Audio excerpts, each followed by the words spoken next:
24 ሰዓት ለሰጠ እግዚአብሔር 1 ሰዓት ለጸሎት መስጠት ጭንቅ ነውን?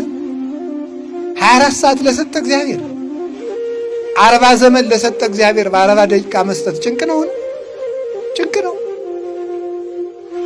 50 ዓመት ለምንቆፍርበት ጉልበት ለሰጠ እግዚአብሔር 50 ስግደት መስገድ ጭንቅ ሆነ? የኛ ነገር እኮ ይሄ ነው የማንሰጠው ማለት ነው። ስጋውን ለሰጠ ለመድኃኔ ዓለም የሳንቲም ድቃቂ የልብስ ላቂ ቤተክርስቲያን መስጠት ብርቅና ድንቅ ሆነ እንዴ? ይሄ ነው እኛ የምንጸድቀው። ራሱን በጥምቀት ላለበሰን ጌታ ካባ ላንቃ ወርቀ ዘቦ ግምጃ ሰጥተን ለቤተክርስቲያን ማስገባት ብርቅና ድንቅ ሆነ? አንሰጥ። ለሰው መስጠት ሰውን መቀማት እንጂ መስጠት አናውቅም። ቢኖራችሁ ገንዘብ ስጡ፣ ባይኖራችሁ ምክር ስጡ፣ ማጽናናት ስጡ። ሰውን ተስፋ መስጠት፣ ተስፋ መቀጠል።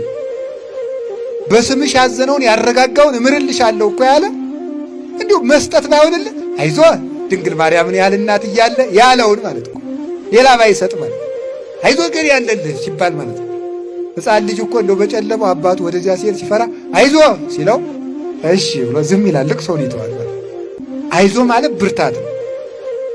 ቃል ይሰብራል፣ ቃል ይጠግናል። ገንዘብ ባንሰጥ ቃል መስጠት ሊያቅተን አይገባም። ከቀን ሁሉ የተመረጠ ቀን ድንግል ማርያም የምትከበርበት ቀን ነው። ለምን? እሷ ዘመናችን ናት። እመቤታችን ዕድሜያችን ዘመናችን ናት። የትንቢት መከር የሸከፍንባት ማይረረ ትንቢት ማርያም ዘመነ ጽጌ እንግዳ ይላታል ሊቁ። በእውነቱ ማይረረ ትንቢት ማርያም የትንቢቱን አዝመራ የጠገብንባት ዘመን። በጣም ነው የምወደው ቅዳሴ ላይ ሲባል ይሄ ቃል ይበል ፈላሲ ዘገባ ሀበ እግዚአብሔር ይፈልጠኒኑ እምሕዝቡ ይላል። ይበል ፈላሲ ዘገባ ሀበ እግዚአብሔር ይፈልጠኒኑ እምሕዝቡ ይላል። ከዓለም ከኃጢአት ተሰዶ ወደ ቤተ ክርስቲያን የገባ ሰው ቢኖር እግዚአብሔር እንዲያው ኃጢአተኛ ነኝና ከወገኖቹ ይለየኝ ይሆን አይበል። መጀመሪያ እኮ ነው ደስ የሚለኝ እኮ ለዚህ ነው ደስ የሚለኝ እኔ ጥሩ ሰው እንዳልሆንኩ ስለማውቀው እግዚአብሔር በኃጢአቴ ምክንያት ከዚህች ኅብረት እንደማያወጣኝ ሳስብ ደስ ብሎኝ ያስቀድሳል። የኃጢአት ስደተኛ ካለ እግዚአብሔር እንዲያው ከዚህች ማህበር ይለየኝ ይሆን እኔ እኮ ክፉ ሰው ነኝ አይበል፣ አይጭነቀው። ክርስቶስ አውጥቶ አይሰደውም። ለዘመጻቤ እየሰድዶ እያወጽኦ አፋ ዮሐንስ 6 ላይ ወደ እኔ የመጣውን አስወጥቼ አልሰደውም ብሏል ጌታ። ተክሎቹ ነን። ክርስቶስ በቀላሉ አይነቅለን ነው። ክርስቶስ እንደሚወዳችሁ እርግጠኛ እንድትሆኑ ነው የምፈልገው። እናንተ እርግጠኛ፣ እኛ እሱን በመውደዳችን እርግጠኛ ሆነን አናውቅ። ምክንያቱም እኛ ጧትን ማታ ስንንሸራተት ነው የምንኖረው። እሱ እንደሚወደኝ ግን እርግጠኛ መሆን ግን ይችላል። ክርስቶስ እንደሚወዳችሁ ሁልጊዜ እርግጠኛ ሆኑ። ምንም ኃጢአትም ውስጡ ነው፣ ውድቀትም ውስጡ ነው። ሰይጣን እግዚአብሔር አይወዳችሁም የሚል እርሾ ሲያመጣባችሁ ይሄን መልሱለት። እኔ ተክሉ ነኝ፣ ይንከባከበኛል። ክርስቶስ ያርመናል፣ ይኮተኩተናል። አረሙን እየነቀለ ይተላል እንጂ አትክልቱን የሚነቅል ሰው አለ? ገበሬ አለ? ጅል ነው እንጂ ምን ገበሬ ነው? ክርስቶስ ተክሎቹ ነን። አረማችን ነው የሚነቅል እንጂ እኛን አይነቅለንም። አይዟችሁ። ጥሩ ዘመን ማየት ከፈለክ አፍህን ጠብቅ። ሞኝ በማይናገርበት ጊዜ ይናገራል፣ በሚናገርበት ጊዜ ደግሞ ዝም ይላል። ጅል ይሄ አይደለም? ጅል አይሄድ አይንቀሳቀስ። ጅል ዝምስ ማለት ሲገባው ይናገራል፣ መናገር ሲገባው ዝም ይልና እያጨበጨበ ይሄዳል። ጅል እንደዚህ ያለው። ጅል አንሆን። አፋችን ክርክም።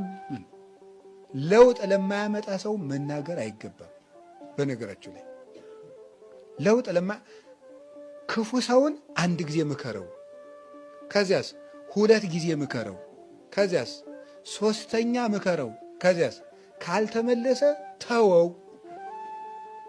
ከገፋበት ግን ክፉ መሆኑን ለሌላ ሰው ንገርበት፣ እንዳይጎዳ ሰው እንዳይጎዳ። ካልተመለሰ ክፋቱን አሳውቅበት እንዲያፍር። አንተ ግን ተወው። የተዝልፎ ለአብድ ከመይጽ ላይከ ሲራክ ያለው ሰነፍ ሰውን አትገስጸው። ምን ያደርጋል? ይጠላሃል። አንተ እኔን ልትመክረኝ ነው ይላል። ስለዚህ የማያስተካክልን ሰው ዝም። አባቶቻችንም እኮ በቤተ ክርስቲያን መልሰውት ንባብ ያልተመለሰን ዲያቆን ሂድ ነው የሚሉት። እዚህ ወዲህ ሂድ እያነበበ ንባቡን እያበላሸው በሊድ ሂድ በቃ ይሄ እንደ ፈረሰኛ መጋለብ ከፈልግ ጋልበው ብለው ዝም ለማይመለሰው ዝም ማሩ። ንስሐ የሌለው ኃጢአት አትስሩ። ንስሐ የሌለው ኃጢአት አለ። ትንቢተ ኢሳይያስ ምዕራፍ 1 ላይ የሰው ላብ የሚበላ አለ ምክንያት የሰው ገንዘብ የሚበላ ደም እንዳፈሰሰ ነው ይላል። ደም ያፈሰሰ ደሙ ይፍሰስ። ዘፍጥረት 9 ቁጥር 6 ነፍስ የገደለ አልቦቱ ንስሐ። ስለዚህ የሰው ላብ የበላም ደም ያፈሰሰ ነውና አልቦቱ ንስሐ። ጉቦ የበላ ዘር አይወጣለትም። እነሆ በደልን ይጸንሳሉ፣ ጉዳትን ይወልዳሉ። የጉቦ ተቀባዮችን ድንኳን እሳት ትበላለች። ቅርንጫፉ ይሰበራል፣ ዘር አይወጣለትም። በአበባው ይረግፋል፣ ለወግ ለማድረግ አይበቁም። በአጭር ይቀራል ዘሩ። እነዚህ የጠራኋቸው ጉቦኛ፣ ሌባ፣ አራጣ ንስሐ የላቸውም። በጤፍ አሸዋ በወተት ውሃ የሚጨምሩ አሁን የነገርኩህ መንፈስ ቅዱስን የሰደበ መንፈሳዊ ተዘምዶን ያፈረሰ አባቶችን የሰደበ ቅዱሳንን የሰደበ እመቤታችን እግዚአብሔር የሰጣትን ቅድስናዋን የነካ ስርየት የለውም፣ ንስሐ የለውም። ጌታችን ኢየሱስ ክርስቶስ ብዙ በሽታ አድኗል። ግን የሚገርመው የተፈወሱት ሁሉ የበሽታቸው አይነት ተጽፏል። ለምንድን ነው ይመስላችሁ? ለምንድን ነው? ሁሉም አይነት በሽታ ከቤተ ክርስቲያን በታች ነው። ሁሉም አይነት ኃጢአት በቤተ ክርስቲያን ይሰራያል ነው። ያን ለማመልከት ነው። ሁሉም አይነት ኃጢአት ምንም ነገር ብሰራ። ስለዚህ በቀኝ የተሰቀለውን ወንበዴ ዛሬ በገነት ትኖራለህ ብሎ ፈወሰው በምሕረቱ በደሙ። ስታመነዝር ተገኝታ በድንጋይ ልትወገር የመጣቸውን ሴት በሰላም ሂጂ ልጄ ብሎ ሰደዳት። ጎባጣውን ፈወሰው፣ ዲዳውን ፈወሰው፣ ወንበዴውን ፈወሰው። ክርስቶስ የሞተውን ፈወሰው። ክርስቶስ ቢክድ እንኳን ከተመለሰ ምሕረት የማይሰጠው ሰው የለም እና ሁሉም ምሕረት በቤተ ክርስቲያን ይገኛል። ቤተ ክርስቲያንን የሚያሸንፋት ኃጢአት የለም። ራሷ ኢየሱስ ክርስቶስ ስለሆነ፣ መድኃኒቷ ክርስቶስ ስለሆነ፣ ክርስቶስ መድኃኒቷ ለሆነላት ቤተ ክርስቲያን እማታስተሰርየው ቤተ ክርስቲያን። አሁን አንዳንድ ሰው አለ በሰንበት መንገድ የሄደ ሰው ኃጢአቱ አይሰረይለትም። እንደው ንስሐው እንደ ወራጅ ውሃ ሲሄድ ይኖር።